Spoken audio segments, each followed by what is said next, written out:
Olá, sejam muito bem-vindos ao PEP, Palestra Esporte Podcast, nossa jornada semanal de reflexões sobre desenvolvimento, comportamento e cidadania, a partir do compartilhamento de experiências práticas e acadêmicas dos universos do esporte, da gestão pública e da defesa dos direitos das pessoas com deficiência.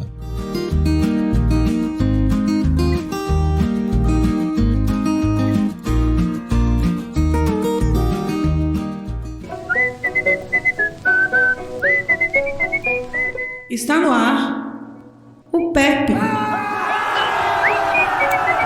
Palestra Esporte Podcast, com Luiz Villani.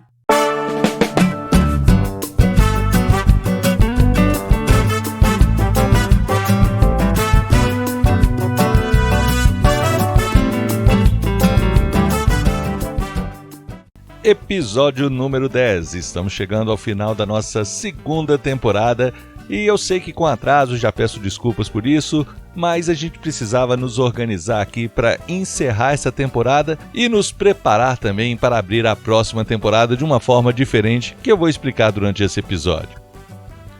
Conversamos especificamente por toda essa temporada sobre liderança. E ao falar sobre liderança, nós falamos então sobre coesão de grupos, sobre as características individuais, personalidade, individualidade, enfim. Foram vários temas ligados às relações humanas, né? Como que nós interagimos com as pessoas para alcançar objetivos em comum.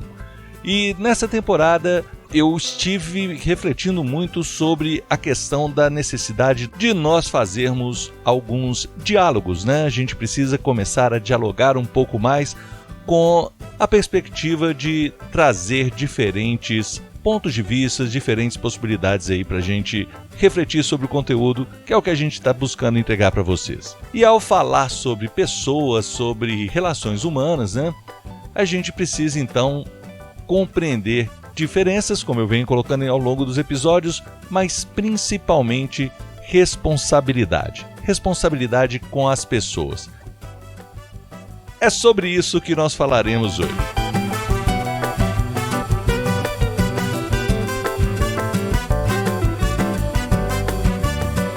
Muito bem. Então já pedi desculpas aí pelo atraso, mas era importante para a gente encerrar essa temporada de uma forma já mais estruturada para iniciarmos a próxima. A gente está aqui terminando a nossa ambientação aqui, o nosso estúdio, né, o home studio aqui que eu acabei improvisando e que agora vai ficar mais fácil de receber convidados também. E por falar em relações humanas, eu estive imerso aí nos últimos meses com estudos, com formação pessoal, né, algo que eu venho trabalhando muito aqui sobre a importância, mas eu estava concluindo mais uma pós-graduação, dessa vez em Direitos Humanos, Responsabilidade Social e Cidadania Global. É um curso que eu fiz na PUC do Rio Grande do Sul, com diversas personalidades, inclusive professores aí muito fera nesse sentido, e que nos abriu aí a mente para uma série de outros temas para a gente tratar aqui também no nosso PEP. O Palestra Esporte Podcast, então, vai passar aí por uma série de mudanças, né? Aliás, mudanças é o que a gente tem feito desde o início dessa proposta de conteúdo. A adequação, a adaptação, a compreensão de como que a gente pode aprimorar aí a nossa forma de estruturar esse canal de comunicação é algo que a gente vem buscando já desde o início e eu acho que vocês vão ver pela reflexão que nós estamos fazendo hoje, é algo que a gente pretende fazer sempre. Quando eu pensei em desenvolver um modelo de podcast, e eu acho que foi até interessante a gente atrasar esse encerramento dessa temporada, porque a gente teve um episódio recentemente aí no mundo dos podcasters no Brasil, que eu acho que é extremamente relevante da gente abordar e fazer uma reflexão. Então, quando eu comecei, eu sempre busquei alguns modelos, né? E como a gente estava em meio a uma pandemia, eu iniciei pensando num podcast solo, né? Eu não precisar de uma outra pessoa para a gente poder dialogar, algo que eu queria desde o início, mas que era difícil no momento do isolamento social, e por isso a gente desenvolveu uma estratégia de fazer um conteúdo aí a partir de um texto básico em que eu estruturava esse texto para compartilhar com vocês aqui numa proposta de diálogo aqui à distância, né? Mas hoje as coisas vão mudando. E nessa época eu me baseei muito no podcast Café Brasil, do Luciano Pires. É um podcast que, embora eu tenha uma série de divergências, inclusive ideológicas, em relação a ele, acho muito interessante porque ele compartilha de um valor muito importante que eu também prezo, que é a questão do fazer as pessoas pensar, refletir, sair um pouco das bolhas que a gente está acostumado em relação a buscar conteúdos, buscar algo sempre parecido com aquilo que a gente já concorda, né? Eu sempre gostei da dialética, sempre gostei de ouvir visões diferentes e muitas vezes eu compartilho de muita coisa que o Luciano estabelece em termos de conteúdo. Aliás, nós temos afinidade inclusive nessa questão da gestão, né? Eu tenho uma certa afinidade com o podcast dele, mas com algumas posturas ideológicas, muitas vezes eu não compartilho, mas entendo perfeitamente o ponto de vista dele e por isso me faz pensar, me faz refletir e eu sempre o sigo achando algo interessante para a gente conhecer também o outro lado da moeda, como que as pessoas estão refletindo e pensando de uma forma diferente da gente. Isso nos ajuda sempre a desenvolver. Essa é a proposta do nosso podcast, então eu achei interessante e sigo já há algum tempo, né? Esse podcast Café Brasil. Então eu sei que eu vou convergir e divergir em diversos momentos do podcast Café Brasil, mas o mais importante é estabelecer um certo diálogo, estar aberto a dialogar, a compreender pontos de vista diferentes. E dentro dessa perspectiva, já pensando também na possibilidade de a gente trazer convidados, eu acompanhava também, em função de um modelo extremamente bem sucedido que foi trazido ao Brasil principalmente pelo Flow, né? O Flow Podcast. É um outro formato criado aí pelo Igor Coelho e o Bruno Ayup, né? O Monark, que fez muito sucesso, está fazendo muito sucesso, mas que recentemente passou por uma grande polêmica. E no âmbito do conteúdo que a gente trabalha aqui no nosso podcast, eu acho que eu não poderia deixar de comentar sobre isso. Sobre duas perspectivas. Uma sobre o posicionamento que o Monark teve, outra sobre a repercussão desse posicionamento aí de forma complementar, e uma sobre a responsabilidade de quem produz conteúdo em qualquer canal que seja de comunicação. Acho que a gente tem que ter uma reflexão muito forte sobre o que nós estamos apresentando de proposta de trabalho, de possibilidades nesse sentido. O Flow virou com certeza o principal podcast do Brasil, o maior. É seguido por milhares de pessoas e eu vejo inclusive hoje políticos desejarem, possivelmente eles estão ligando para a produção do programa, se oferecendo inclusive para aparecer, para ter um espaço de diálogo com o público do Flow. Então a gente tem uma diversidade aí, independente de partido e de ideologia, que sempre foi muito bem aceito no programa, com uma possibilidade de deixar as pessoas falarem, né? De não ter tanta retaliação, embora algumas provocações em determinados momentos. É um podcast que deixa as pessoas compartilharem suas experiências e eu acho isso interessante. E daqui a pouco eu volto a falar do Flow, mas antes vamos fazer o link aí com o nosso conteúdo, né? O que a gente trouxe para a nossa temporada, né, sobre liderança e o que isso tem a ver com essa situação do Flow Podcast. Esse Monark se envolveu numa polêmica e daqui a pouco eu vou explicar tintim por tintim aí o que isso significa e o posicionamento do PEP, do Palestra Esporte Podcast. A verdade é que quem produz conteúdo tem diversas responsabilidades. Quando a gente fala de liderança, nós estamos falando em liderar seria levar pessoas, influenciar pessoas a alcançarem seus objetivos. De uma forma geral, os conteudistas das mídias sociais têm sido chamados aí de uma forma geral como influenciadores, né? Pessoas que buscam levar o seu conteúdo a influenciar pessoas a seguirem essa pessoa. De uma forma geral, isso tem tudo a ver com a liderança. Liderança, então, significa você ter influência sobre um determinado grupo, né? E quando a gente fala nessa perspectiva, um podcast ou qualquer conteúdo em qualquer meio de comunicação, ele tem algumas responsabilidades que nós precisamos conhecer melhor. Muita gente, nesse sentido, não são profissionais especificamente dos meios de comunicação, não tem uma formação específica, mas nada impede que essas pessoas possam se estruturar, se organizar, né, ter uma produção por trás dela e estabelecer estratégias de desenvolvimento de conteúdo, inclusive do ponto de vista ideológico. Mas não me parece ser essa a proposta do Flow e também não é a nossa. A gente não especifica uma ideologia, embora, obviamente, nós também não somos neutros. Mas o que a gente está buscando aqui é fazer você ter filtros, você saber refletir qual conteúdo e como você tanto busca quanto interage com esse conteúdo. Interage que eu falo no aspecto de reflexão. E a primeira pergunta de quem está produzindo um conteúdo que ela deve fazer é: para quem eu estou produzindo esse conteúdo? Qual é o meu público? Eu preciso conhecer um pouco o perfil desse público. A gente tem alguns meios de fazer isso, na forma de interação, de conhecer as pessoas, mas existe uma série de outras possibilidades que é um meio muito aberto. A gente não tem total controle sobre quem nos segue e como nos segue. Os comentários, os e-mails que a gente recebe são sempre fontes de feedback extremamente importantes para a gente ir compreendendo como que está sendo assimilado o conteúdo. Mas da mesma forma que a gente interage com pessoas que concordam conosco, nós também temos pessoas que discordam, pessoas que nos criticam, e isso faz a gente também dialogar com essas pessoas e compreender essas diferenças. Essa é uma das propostas do Palestra Esporte Podcast. Mas é importante a gente compreender muito bem sobre as responsabilidades que nós temos por trás de qualquer conteúdo que a gente está trabalhando. Isso tanto de forma informal, nesses meios informais de compartilhamento de conteúdos, mas também nos meios formais, como em escolas, universidades, em cursos e outros processos de formação.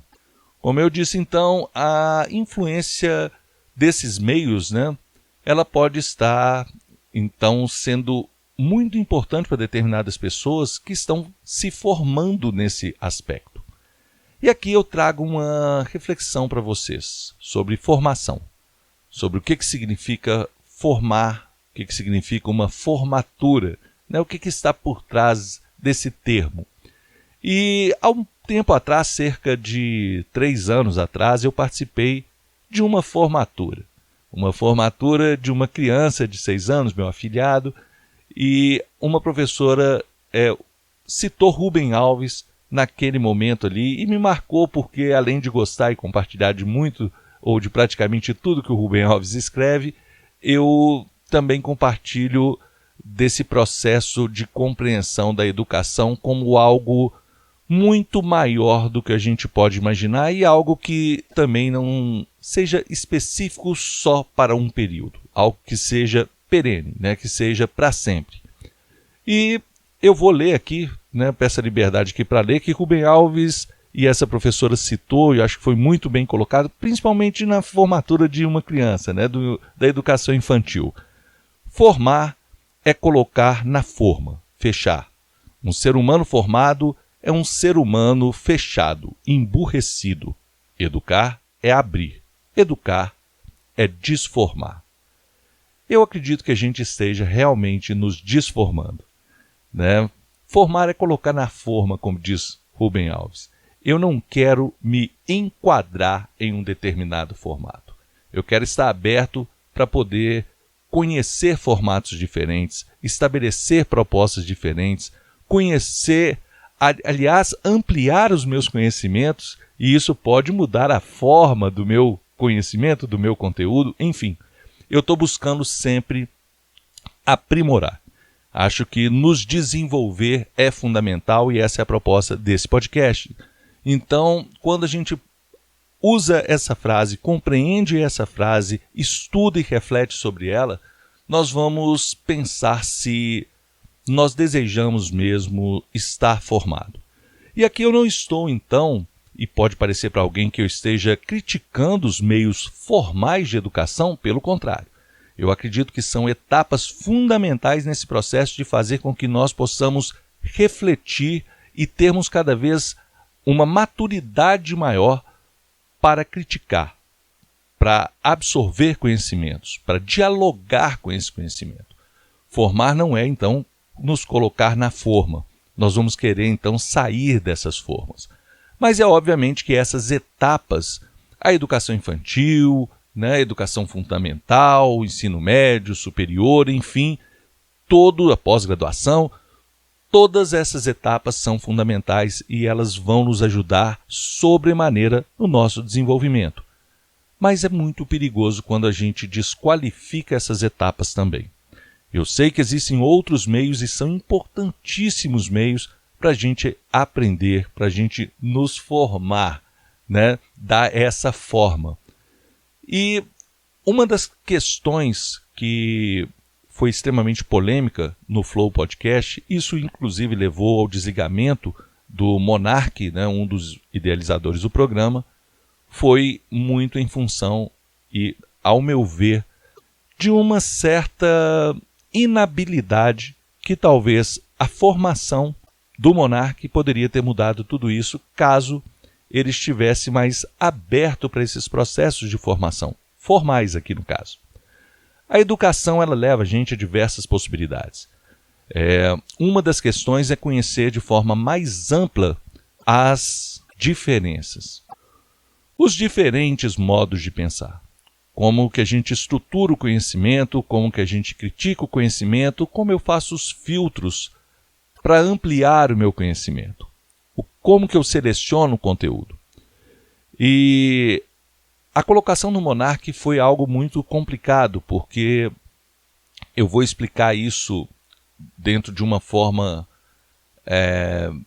não tentando polemizar mais o que já foi polemizado, e necessariamente polemizado, diga-se de passagem, mas o que envolvia a situação em que o Monark colocou é algo abominável, né?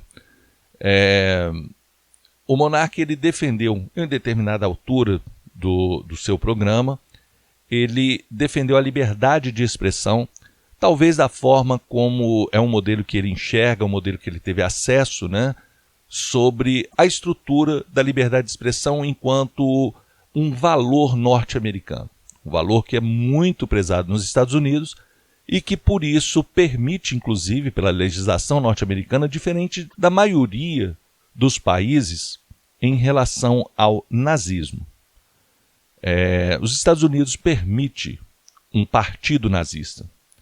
E o Monark, ao abordar essa questão numa pergunta, inclusive com 2 parlamentares que estavam envolvidos nessa entrevista, naquele momento, ele manifesta uma expressão de que ele é a favor das diferenças de opinião em qualquer sentido, inclusive em relação a quem defenda o nazismo.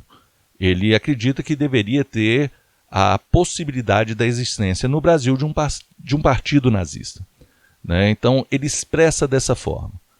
Ora, gente, quem acompanha o Flow Podcast sabe que o Monark levanta esse tipo de polêmica, mas quem está pegando só um recorte identifica como uma total apologia ao nazismo. E isso foi imediatamente cerceado por uma das parlamentares que estava presente, mas ela contestou, o outro parlamentar entendeu sob esse ponto de vista da alegação do que significa essas diferenças de ideologia nos Estados Unidos, inclusive, de certa forma, ele até defende. Mas eu não quero entrar nessa questão dessa polêmica. Simplesmente não tem como defender qualquer estrutura em relação ao nazismo. Nós não estamos falando de uma ideologia. Nós estamos falando de um movimento que matou pessoas, que eliminou quem pensa diferente. E o que nós defendemos é, acima de tudo, a liberdade enquanto democracia, né? A liberdade até onde a gente não vai colocar o outro em risco. Existe a necessidade de uma ética dentro da liberdade, né? Então, o nazismo ele fere qualquer princípio de relação humana. Ele não tolera determinadas pessoas ou grupos de pessoas que não fazem parte daquele grupo. Nós não estamos falando nem de diferença ideológica. Não se trata de diferenças específicas do ser humano. Se trata de achar que existe uma raça que é suprema e que deve se eliminar quem não faça parte dessa raça, quem não faz parte dessa característica. Não adianta eu pensar que, ao defender os mesmos valores dos nazistas, eles me verão de forma diferente. Não, eu não faço parte dessa raça deles, então eu estou sumariamente condenado a ser eliminado, a servi-los até determinado momento e eliminar. Foi o que aconteceu na Segunda Guerra Mundial e foi um movimento que, a partir daí, que produziu atrocidades. Eu tive a oportunidade de conhecer o Museu do Holocausto em Washington, nos Estados Unidos. E eu falo que foi uma das experiências mais marcantes da minha vida. Foi um lugar que você sente algo muito diferente, algo muito intenso, uma emoção que arrepia, uma emoção que nos deixa para baixo, uma emoção que nos sensibiliza acima de tudo com as atrocidades que foram feitas durante a Segunda Guerra Mundial. E a gente não está falando só de judeus, a gente está falando de diversas outras minorias e outros povos que moravam na Alemanha e na Áustria. É algo que nos marca muito, nos toca muito, e eu até entendo quem defenda a necessidade da gente repassar essa informação, de nunca deixar isso se apagar.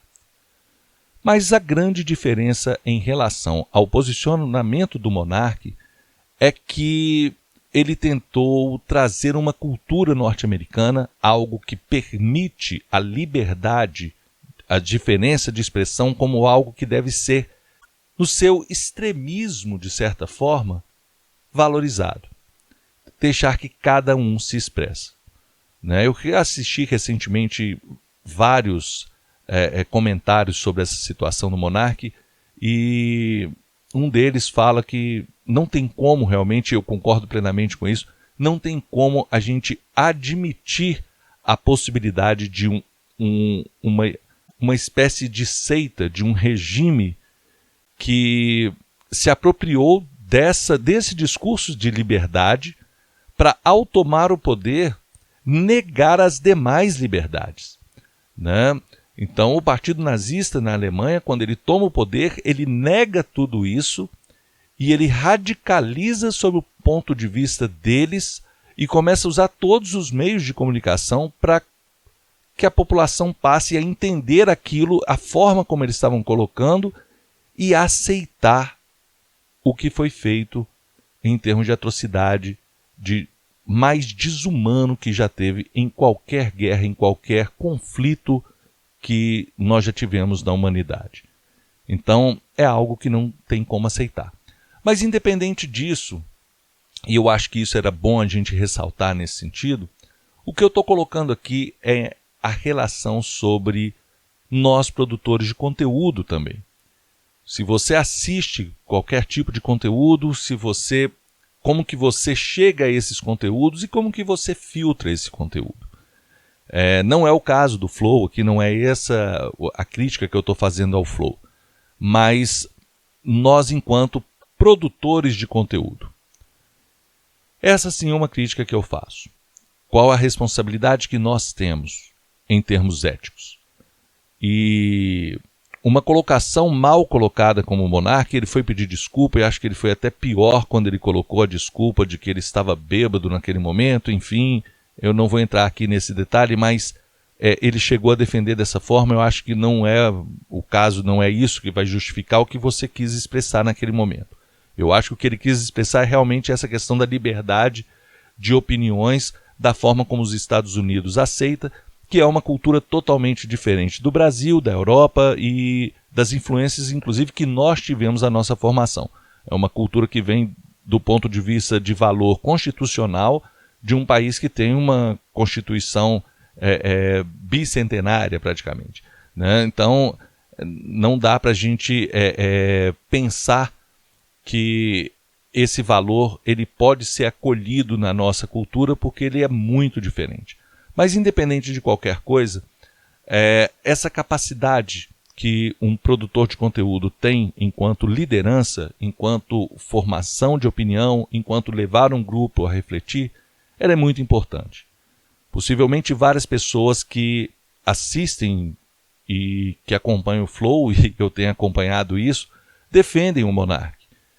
O perigo disso é começar a defender o nazismo.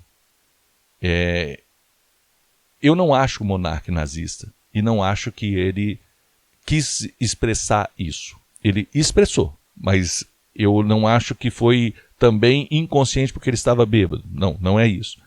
Ele se expressou mal. E o fato da gente que produz um conteúdo nos expressar mal, nós temos que ter uma consciência sobre isso. Eu posso ser mal interpretado, né? E eu acho que ele está sendo, inclusive. Mas em determinados assuntos, eu tenho que ter maior discernimento sobre o assunto. Se eu vou entrar num assunto que eu não domino, que eu não conheço, que eu não estudei a fundo, e eu imagino como é, e aí a nossa formação, aquela que eu falei, formal, ela faz muita diferença. Não adianta pensar que os conteúdos que a gente propõe são conteúdos de uma mesa de boteco, algo que eu estou conversando entre amigos e que eu posso expressar que eles me conhecem desde pequeno e vão saber exatamente o que eu penso a respeito disso e como eu sou. Grande parte das pessoas que está nos assistindo nesses momentos não nos conhece e não faz a menor ideia do que a gente é capaz de fazer, né? Tanto para o bem quanto para o mal. E algumas pessoas se encorajam nesse tipo de posicionamento. Encorajar a defender a liberdade de expressão, eu acho que não tem mal a ninguém. Mas não compreender o que significa isso em determinados tipos de manifestações, como nazismo, racismo, fascismo, aí é bem diferente. Aí a gente precisa de ter um conhecimento prévio acerca disso, não a partir de discussões mais rasas, mas de discussões que realmente estabeleçam esses conteúdos de uma forma mais trabalhada, né? De uma forma mais consciente já sobre os aspectos de todo o movimento que levou e de todo o sofrimento que esse tipo de posicionamento social causa às pessoas, causa à humanidade. E eu acho que é importante a gente, então, estabelecer algumas questões em relação ao conceito de ética, né? E aqui, sim, a formação profissional, qualquer que seja ela trata sobre os aspectos éticos. Ela tem uma estruturação, um currículo que leva você a conhecer exatamente as diferenças e até onde você pode ir, os limites que nós temos da liberdade enquanto profissionais, inclusive. E a nossa formação informal nem sempre remete aos aspectos éticos de uma profissão. Nós estamos falando sobre comunicadores. Eu hoje estou estudando justamente para ser um comunicador, né? Para além do que eu já tenho de conhecimento dentro da minha profissão, né? Como um professor, dentro dos aspectos éticos de produzir o meu conteúdo em sala de aula, eu penso também como comunicador, em como comunicar. Sei que o lado da comunicação, da profissão, ela tem divergentes opiniões em relação à formação e à necessidade de formação nesse sentido, e eu acho que essa liberdade, no caso da comunicação, é uma liberdade necessária, mas isso não quer dizer que nós não temos a responsabilidade ética e de conhecer todos esses valores de quem produz um conteúdo, né?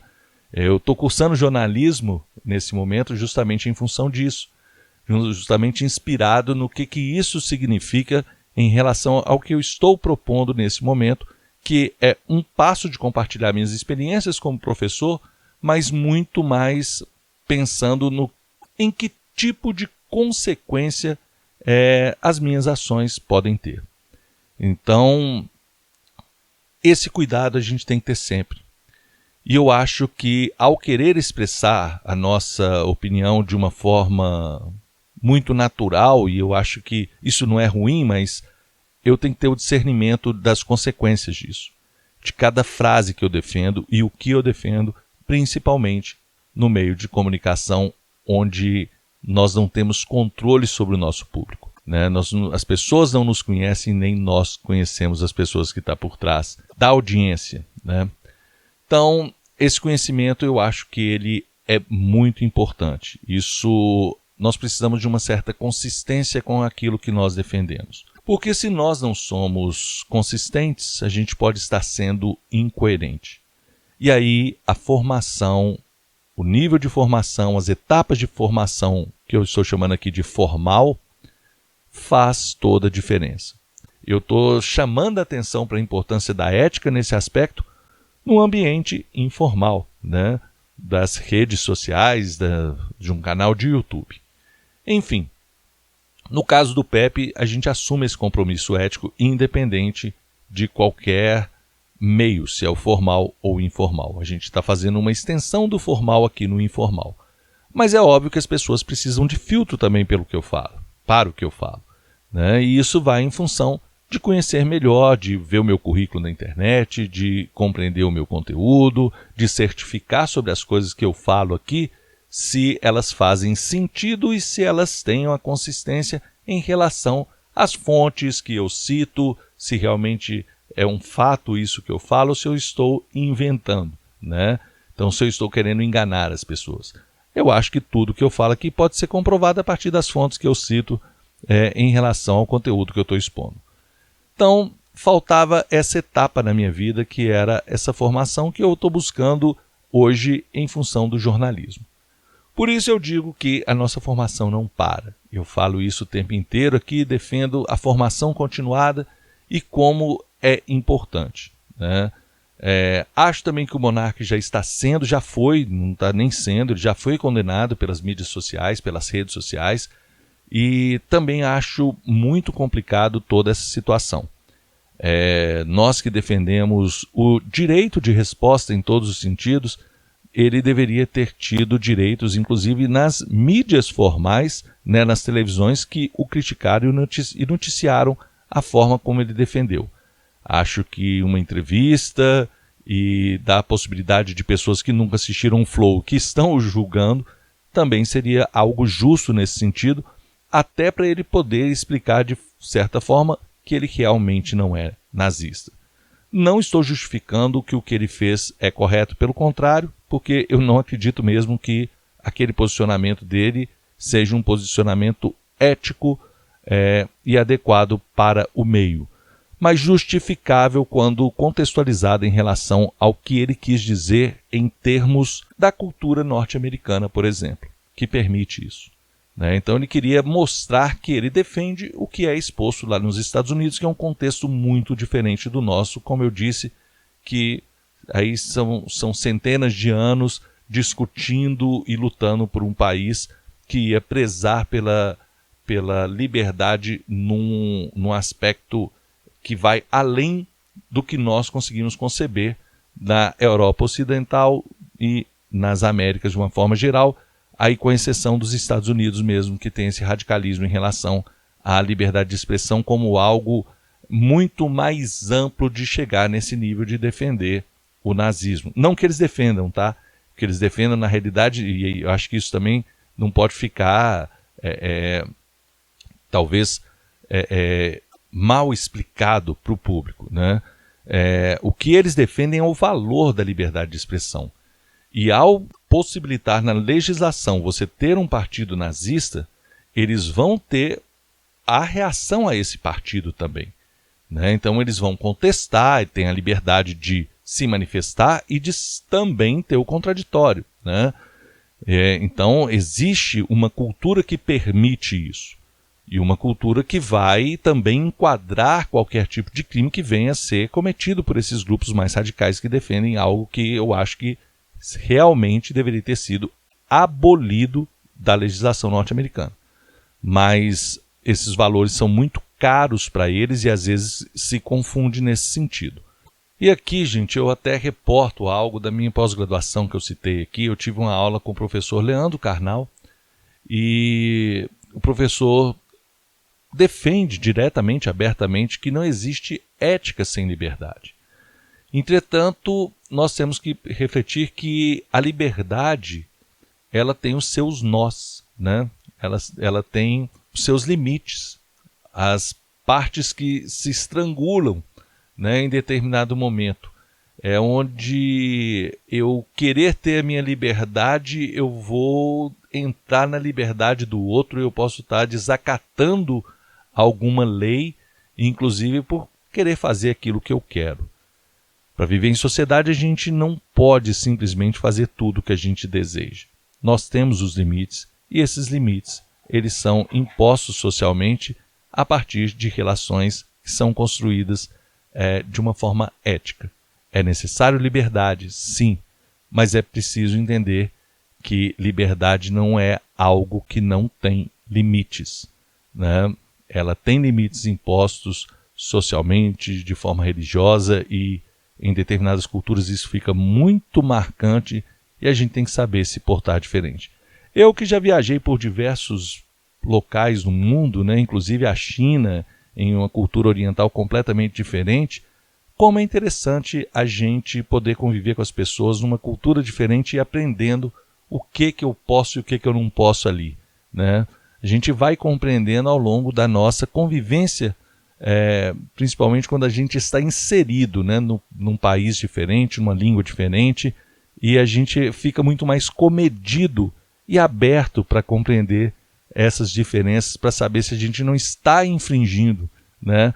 Não quer dizer que você fica totalmente cerceado da sua liberdade, mas você testa até onde você tem a mesma liberdade, né? Muitas vezes a gente não conhece a própria legislação do país, então a gente fica mais comedido mesmo.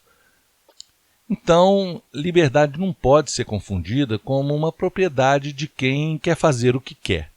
Simplesmente tem o desejo e faz, né? Não é bem por aí, então não dá para defender nazismo, né? Isso não é questão de liberdade, isso é questão de defender crime, de defender atrocidade, de defender quem quer eliminar pessoas. Isso é completamente fora do espaço da ética, né? Matar não é uma condição de liberdade, né? É uma condição de atrocidade, de imoralidade e antiético. Não tem absolutamente nenhum valor, e nenhuma religião, e nenhum qualquer que seja o movimento social, o modelo social onde a gente está, permite você tirar a vida das pessoas como algo natural, né? Para viver em sociedade, o ser humano se adaptou completamente nesse sentido. O PEP, então, não defende um lugar neutro, né, a esse respeito. Aliás, como eu disse, nós não somos neutros, a gente defende uma posição, sim, mas a gente espera fazer com que as pessoas reflitam sobre as diferentes posições para chegar no que é a posição dela, o posicionamento dela, e sem essa reflexão, sem aprender dessa forma, se eu simplesmente estivesse sendo aí um influenciador que faz as pessoas pensar como eu, acreditando que eu estou certo, sem ter a convicção de que eu realmente estou certo e saber o porquê que eu estou certo, a fragilidade dessa pessoa pode colocar em risco até o que eu penso, né? O que eu defendo. Não é dessa forma que eu defendo. As pessoas têm que saber fazer, mas de forma consciente, consistente, a partir de um posicionamento refletido, compreendido de fato aquilo que ela está fazendo. Não adianta eu fazer as pessoas reproduzirem o que eu penso se aquilo de fato não faz parte dela, que ela se apropriou de fato daquilo e consiga defender e compreender de forma clara o que aquilo representa para ela. Por isso a gente insiste tanto na questão da formação continuada e na dialética, né? A gente compreender, saber os pontos de vista diferentes e estudar as diferenças também para reconhecer as nossas afinidades e possibilidades de mudança. A liberdade, então, faz parte do nosso princípio, faz parte da ética, mas jamais pode ser vista como autorização para fazer mal a alguém. nesse contexto, nessa nossa temporada fica com um marco em relação a compreender o que nós vamos fazer e o que nós precisamos fazer para nos desformar. Então, o PEP vem mudando a nossa forma em cada temporada.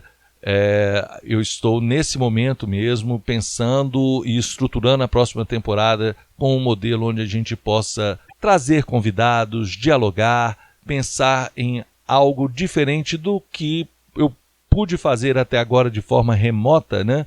Mas com uma estrutura um pouco melhor. E aí sim, o diálogo, a conversa, um ambiente um pouco mais livre e com posições diferentes, né? Embora, lógico, eu vou trazer pessoas também com grandes afinidades que eu tenho, muitas vezes não em determinados temas, mas em outros sim, mas sempre trabalhando para a gente poder conversar com as pessoas, compreender mais outros pontos de vista, outras opiniões e outras formas de diálogo. Quem sabe assim a gente consiga acelerar o nosso processo de nos desformar. Eu espero que vocês tenham gostado, que o nosso conteúdo esteja contribuindo aí com a sua formação de uma forma geral, ou com a sua desformação, e ao longo do processo eu fico completamente à disposição para responder e-mails, para qualquer tipo de contato. Muito obrigado pela atenção, um grande abraço e até mais.